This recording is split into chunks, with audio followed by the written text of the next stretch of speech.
Salah satu produk termurah dari Samsung di mana ini rilis 18 September 2019 dan ini merupakan versi lebih lanjut dari pendahulunya. Ya, Samsung Galaxy A10s.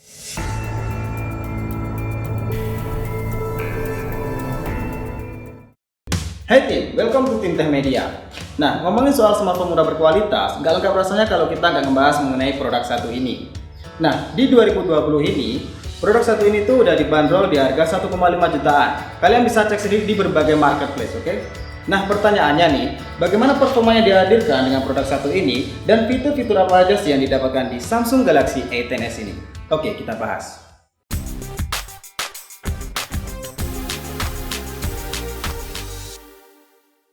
Pertama kita mulai dari displaynya nih. Nah, Samsung Galaxy A10s ini dibekali dengan layar sebesar 6,2 inch dengan resolusinya itu HD+, alias 720 x 1520 pixel. Layarnya pun mengusung desain Infinity V display dan menggunakan layar berbahan IPS LCD. Kita sudah cukup puas dengan tampilan yang dihasilkan dari Samsung A10s ini, baik saat menonton video di YouTube atau hanya melihat foto-foto di galeri. Jadi ya, tampilan yang dihasilkan kita rasa sudah sangat cukup tajam dan cerah untuk smartphone di kelas harga 2 jutaan ke bawah.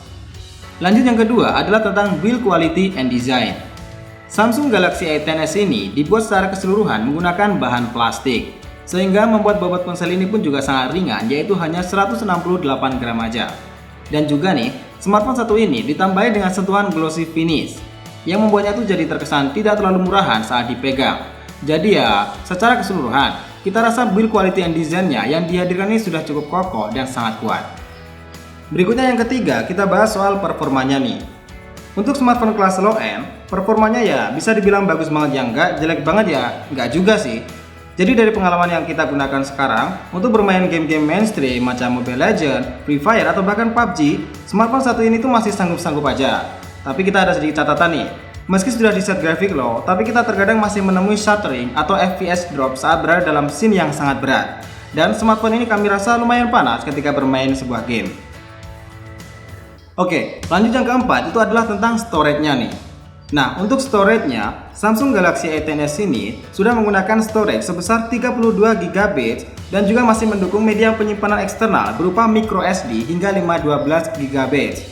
Kita rasa ya, memang untuk saat ini, media penyimpanan sebesar 32 GB ini sudah menjadi standar minimum untuk semua smartphone keluaran terbaru. Berikutnya yang kelima, kita bahas adalah tentang kameranya nih. Sebenarnya, kita nggak bisa berharap lebih untuk kamera dari Samsung Galaxy A10s ini, karena ya, bisa dibilang biasa aja sih. Untuk smartphone kelas low end, ini saya rasa wajar dengan harga segitu. Setidaknya ya, kamera yang dihadirkan kini lebih bagus ketimbang pendahulunya, yaitu Samsung A10, yang hanya mengusung satu kamera berukuran 13 megapiksel dengan bukaan 1,9. Nah, kali ini Samsung Galaxy A10s ini hadir dengan dual kamera yaitu 13 megapiksel dengan bukaan 1,8 dan 2 megapiksel dengan bukaan 2,4 dan ini dibekali dengan kemampuan live focus. Selanjutnya nih, untuk kamera depan Samsung Galaxy A10s ini juga lebih bagus lagi daripada pendahulunya karena kamera depannya dilengkapi dengan 8 megapiksel dengan bukaan hingga f-stopnya itu 2,0.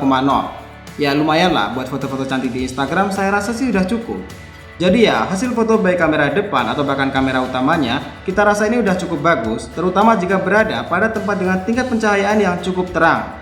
Dan satu lagi nih, untuk merekam video baik kamera depan atau bahkan kamera utama sama-sama bisa menghasilkan resolusi maksimal hingga 1080 30 frame rate per second. Jadi ya pokoknya kekinian banget lah. Kemudian yang keenam itu adalah tentang fitur keamanannya.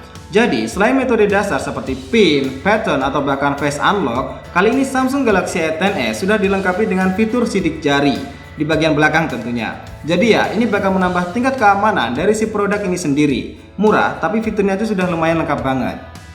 Dan yang terakhir yang ketujuh adalah tentang performa baterainya. Oke, produk satu ini memiliki kapasitas baterai yang lebih besar dari versi pendahulunya, yaitu sekitar 4000 mAh. Jadi ya, udah jelas solid banget ini. Untuk waktu pengisiannya sendiri tuh emang memakan lebih lama sedikit, sekitar 3,5 jam. Jadi kesimpulannya, Samsung memang membaca atau bisa dibilang mengabulkan beberapa keluh kesah dari para konsumen pengguna Samsung A10s. Banyak perubahan yang disematkan dengan versi yang lebih lanjut ini hingga jadilah Samsung Galaxy A10s. Tapi masalah worth it atau enggak, kita rasa kalau memang tujuan kalian buat bermain game berat, ya smartphone satu ini tidak cocok buat kalian. Tapi kalau kalian mengincar desain yang tidak murahan dan hasil jepretan kamera yang lumayan, serta bermain game ringan, kita rasa smartphone satu ini saya rekomendasikan cocok buat kalian semuanya.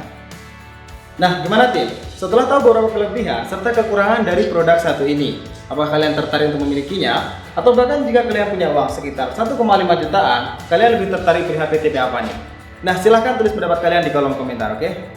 Jadi segitu dulu soal review kelebihan serta kekurangan dari Samsung Galaxy A10s. And this is Tim Tech Media, think creatively.